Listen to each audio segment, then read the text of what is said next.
Assalamualaikum warahmatullahi wabarakatuh. Perkenalkan, nama saya Rankesan Behaki, kelas reguler plus Prodi Pendidikan Ekonomi. Yang terhormat kepada dosen PPKN yaitu Bu Roza Yenita MPD. Baik, saya di sini akan menjelaskan tentang apa yang dimaksud dengan sistem, apa itu politik dan sistem politik di Indonesia. Yang pertama, apa yang dimaksud dengan sistem? Sistem adalah suatu kebulatan atau keseluruhan yang kompleks dan terorganisasi. Lalu, apa itu politik? Politik berasal dari bahasa Yunani, yaitu polis, artinya negara kota. Pada awalnya, politik berhubungan dengan berbagai macam kegiatan dalam negara atau kehidupan negara.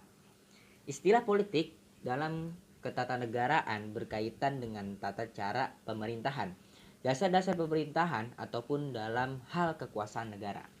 Politik pada dasarnya menyangkut tujuan-tujuan masyarakat, bukan tujuan pribadi. Politik biasanya menyangkut kegiatan partai politik, tentara, dan organisasi kemasyarakatan. Dalam kesimpulan, bahwa politik adalah interaksi antara pemerintah dan masyarakat dalam rangka proses pembuatan kebijakan dan keputusan yang meningkat tentang kebaikan bersama masyarakat yang tinggal dalam suatu wilayah tertentu. Itu politik. Lalu sistem politik di Indonesia. Nah, sistem politik Indonesia diartikan sebagai kumpulan atau keseluruhan berbagai kegiatan dalam negara Indonesia yang berkaitan dengan kepentingan umum, termasuk proses penentuan tujuan, upaya-upaya mewujudkan tujuan, pengambilan keputusan, seleksi dan penyusunan skala prioritasnya. Nah, lalu pengertian sistem politik menurut para ahli. Menurut Dr. Andes Soekarno, sistem politik adalah sekumpulan pendapat, prinsip yang membentuk suatu kesatuan yang berhubungan satu sama lain untuk mengatur pemerintahan suatu melaksanakan dan mempertahankan kekuasaan dengan cara mengatur individu atau kelompok individu satu sama lain atau dengan negara dan hubungan negara dan negara. Itu menurut Dr. Andes Soekarno.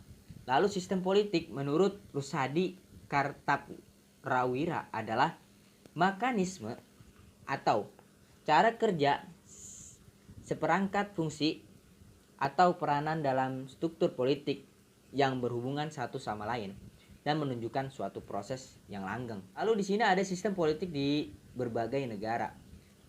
Yang pertama, sistem politik di negara komunis.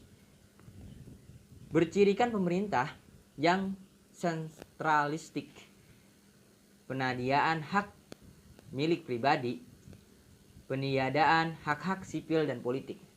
Tidak adanya mekanisme pemilu yang terbuka. Tidak adanya oposisi serta terdapat pembatasan terhadap arus informasi dan kebebasan berpendapat. Lalu ada yang kedua, yaitu sistem politik di negara liberal.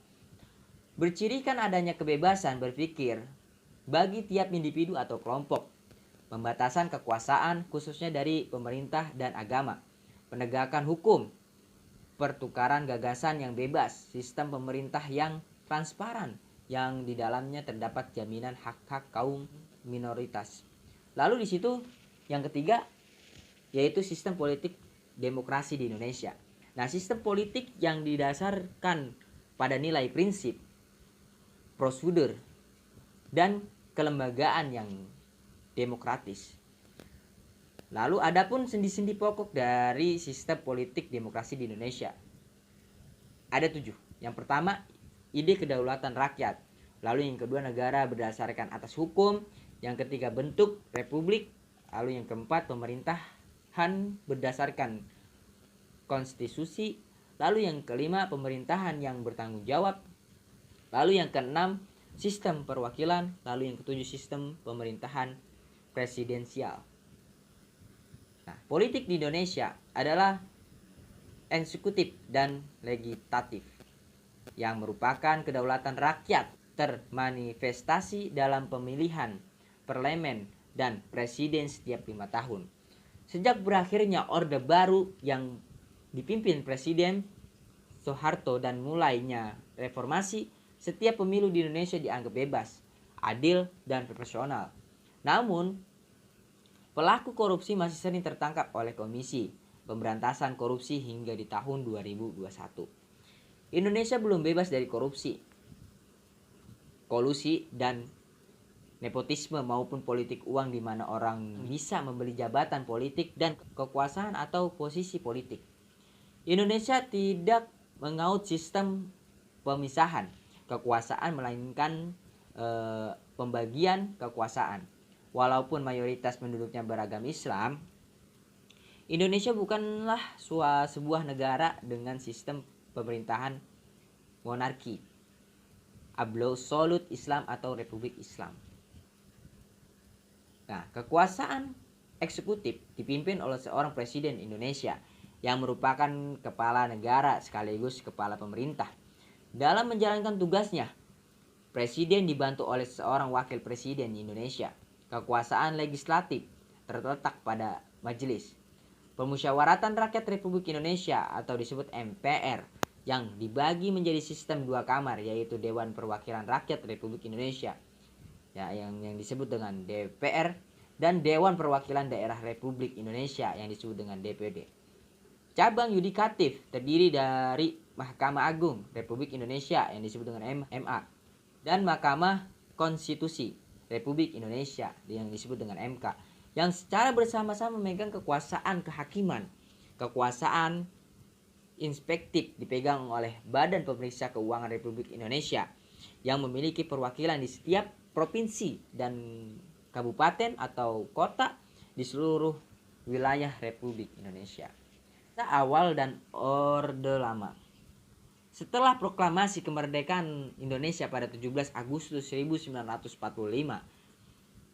Panitia Persiapan Kemerdekaan Indonesia atau disebut dengan PPKI memilih dan mengangkat Soekarno sebagai presiden dan Muhammad Hatta sebagai wakil presiden. Sehari setelahnya, Undang-Undang Dasar Negara Republik Indonesia tahun 1945 disahkan sebagai konstitusi, meskipun pemberlakuannya sempat ditangguhkan seiring disahkannya kesepakatan konferensi meja bundar yang memasuki Republik Indonesia sebagai bagian dari Republik Indonesia Serikat atau disebut dengan RIS, yang konstitusi Republik Indonesia Serikat. Indonesia juga memiliki daftar Perdana Menteri Indonesia yang pertama kali dijabat oleh Sultan Syahrir hingga terakhir Soekarno dan menjabat sebagai presiden sekaligus Perdana Menteri. Walaupun Porprat atau Dewan Rakyat telah ada sejak zaman Hindia Belanda, tetapi lembaga legislatif Indonesia Baru Nasional Indonesia Pusat atau disebut KNIP yang diketahui Kasman Singgodimejo pada masa RIS dibentuk Dewan Perwakilan Rakyat Republik Indonesia Serikat dan daftar anggota Senat Republik Indonesia Serikat. Lembaga yudikatif telah berdiri sejak Kurumah Atmaja menjabat sebagai daftar Ketua Mahkamah Agung Republik Indonesia. Mahkamah Agung Republik Indonesia pada 19 Agustus 1945. Lalu Orde Baru. Sejak MPRS menunjuk Soeharto sebagai pejabat Presiden Republik Indonesia pada 1967 dan kemudian sebagai presiden pada tahun berikut Indonesia. Lalu memasuki masa Orde Baru. Pada periode ini gagasan antikomunisme berkembang, sehingga Partai Komunis Indonesia dibubarkan dan dilarang. Partai-partai politik disederhanakan dan 10 partai politik yang berpartisipasi pada pemilihan umum legislatif Indonesia 1971 menjadi 3 partai politik. Jadi pada tahun itu sudah muncul atau sudah ada menjadi 3 partai politik yang mengikuti 5 pemilu setelahnya. Partai Golongan Karya menjadi pemenang dan setiap pemilu, sementara Angkatan Bersenjata Republik Indonesia yang disebut dengan ABRI menjalani 2 fungsi, sehingga ikut berpartisipasi dalam perpolitikan. Lalu reformasi. Setelah Indonesia 1998 sekarang, dalam kencah politik Indonesia yang dimulai sejak 1998 telah menghasilkan banyak perubahan penting dalam bidang politik di Indonesia. Di antaranya adalah 4 kali amandemen terhadap Undang-Undang 1945 pada sidang umum MPR 1999 sampai dengan 2002. Hasilnya pada pasal-pasal dalam konstitusi berubah dari 37 pasal menjadi 73 pasal dan hanya 11% yang tidak berubah dari versi awalnya. Perubahan-perubahan paling penting diantaranya pertama, membatasi masa jabatan presiden dan wakil presiden menjadi 2 periode. Lalu yang kedua, membentuk Dewan Perwakilan Daerah atau DPD yang bersama-sama dengan DPR menjadi anggota MPR. Lalu yang ketiga, memurnikan dan memberdayakan sistem pemerintahan presidensial, alih-alih semi presidensial. Lalu yang keempat, melangsungkan pemilihan presiden secara demokratis dan tidak dipilih oleh MPR. Lalu yang kelima, menata kembali mekanisme hubungan antara lembaga negara dan tidak memberikan kedudukan konstitusional tertinggi kepada MPR. Lalu selanjutnya menghapus Dewan Pertimbangan Agung. Lalu selanjutnya mengamanatkan pemilihan dengan prinsip langsung, umum, bebas, rahasia, jujur, dan adil. Lalu selanjutnya membentuk Mahkamah Konstitusi Republik Indonesia untuk mengawal dan mempertahankan sistem ketatanegaraan sebagai diatur dalam konstitusi. Lalu selanjutnya membentuk Komisi Yudisial Republik Indonesia dan menambahkan 10 pasal baru tentang hak asasi manusia. Lalu yang terakhir, pasangan presiden dan wakil presiden mulai dipilih secara langsung oleh rakyat sejak pemilihan umum presiden Indonesia pada tahun 2024.